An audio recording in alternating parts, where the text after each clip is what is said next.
And that's a look at the closing bell on the floor of the New York Stock Exchange. You're up at the podium there. Pro shares ending out this week's trading activity at the NYSE.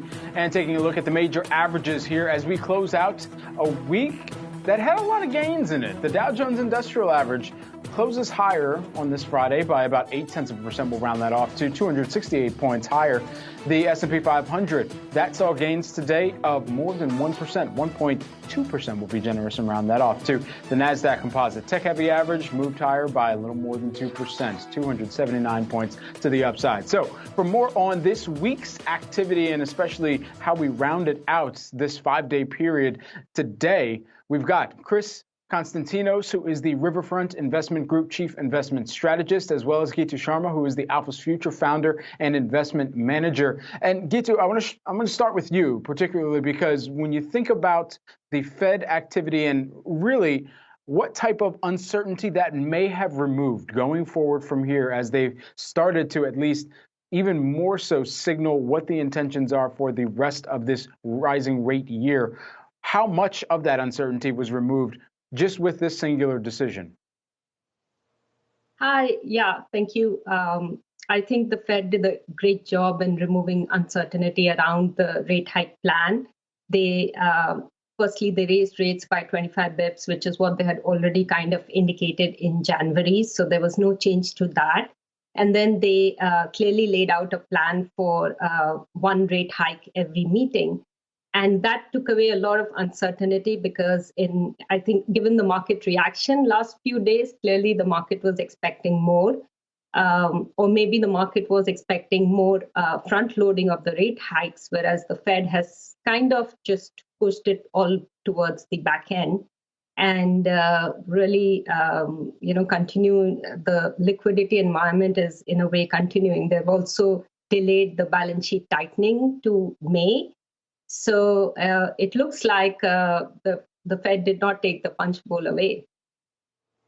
So then, Cris, how sustainable is this rally, given how we've seen markets reacting, but obviously with the existing headwinds coming off of things like Russia and Ukraine, oil prices, and still not really knowing how aggressive the Fed is going to be going forward? Yeah, great question, and thank you for having me. I think the jury's still out here on how sustainable this rally is. If you think about the pullback we've had, it crossed the 200-day moving average. Actually, the S&P 500 had what's called a death cross just last week, I believe, which is, historically speaking, not a terribly reliable sign, but often a pretty tradable signal. The rally we've seen has basically gotten us back to somewhere around a little bit under that 200-day moving average. We want to see the market make more headway, here before we got a little bit more excited technically. And fundamentally, I think you bring up all the right points. I certainly agree with Geetu's point here that I think Jay Powell and the Fed did a really nice job of sort of walking that tightrope. But at the end of the day, keep in mind, back in October, November of last year, we were talking about 2 or 3 rate hikes. Today, as it stands, we're debating whether it's 7 or 8. That is a dramatic difference in terms of tightening of financial conditions that we've witnessed over just the past few months. The inflation situation is clearly still a serious headwind for markets. And the general thesis in our in our thinking is, if there's a recession sometime in the next 6 to 9 months, this pullback has just gotten started. If the U.S. economy can stay out of recession over the next 6 to 9 months, then we're probably somewhere close to a tradable low. But again, that uncertainty is still out there. We think the probability of recession went from somewhere like, close to 0% 3 months ago to something more approaching 20 to 30%. Cris, I want to stick with you for a hot second because you bring up the R word and recession. And of course, Fed Chair Jerome Powell was asked about this very directly and said that the probability of a recession within the next year, he tried to downplay that. Do you think the markets latched onto that ultimately? Yes, I totally agree with your point that is one of the things the market's really keyed off of, and probably one of the triggers for this powerful rally over the last couple of days. But of course, also, what's Jay Powell going to say? I think he's going to try to, set a steady tone at the helm because markets care a lot about his tone and the words he uses. And I would agree with him that I think the probability is not greater than 50%, but I think it's undeniably risen significantly since just a few months ago. And obviously the war in Ukraine has complicated the picture pretty significantly for the Fed.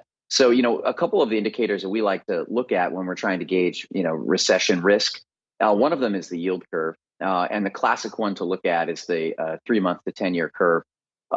And right now, that's still relatively steep. In fact, it's actually steepened since the Fed talked, which we view as a good sign. But it has flattened, meaningfully over the last few quarters. And if you look at the other tenors, like the 2 to 10, for instance, is quite flat, actually. So those have been heading in the wrong direction.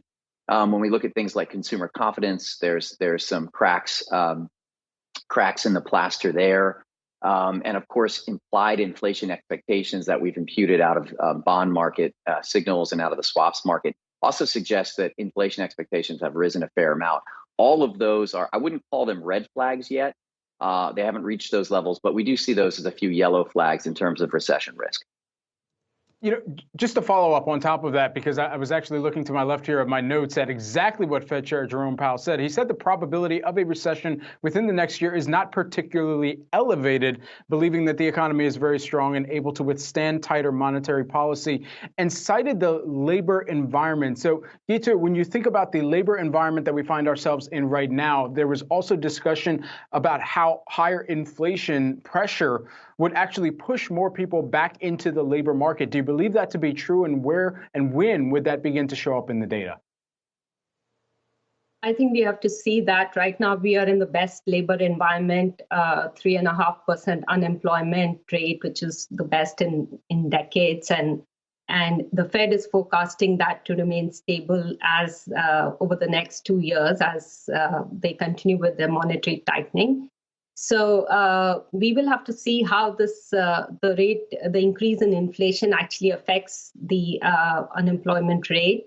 As of now, the companies are, hiring at a faster pace. So it's not showing in the data yet. And Geetu, you talked about in your notes, talking about seeing the yield curve flatten, something that we also just heard there. And you said that we're seeing that while equities have been rallying. Talk about what the bond market is telling us then about inflation and how people should position their portfolios accordingly. Yeah, so the bond market is saying that the long-term inflation is not going to, increase much with the, like Cris mentioned, that 3 and 10 is flattening a bit. 2 and 10 is also flattened to about 20 bips. So we are looking at about inflation staying in the 2 to 3% range, which is what the Fed is also forecasting.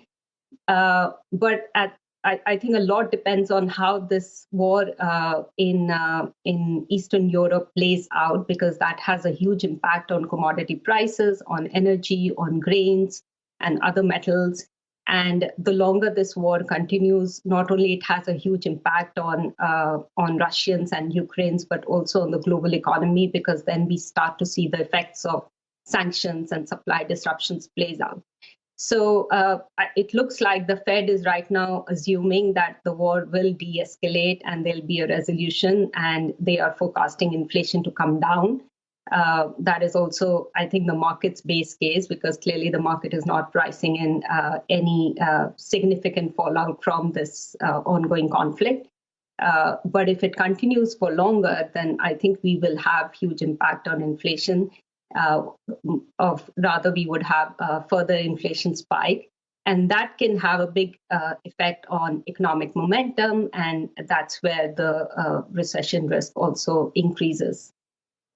Geetu Sharma, who is the AlphasFuture founder and investment manager, as well as Cris Konstantinos, RiverFront Investment Group chief investment strategist, joining us here this afternoon for the breakdown on this week's activity that we've seen in the markets. Cris and Geetu, thank you so much for the time here.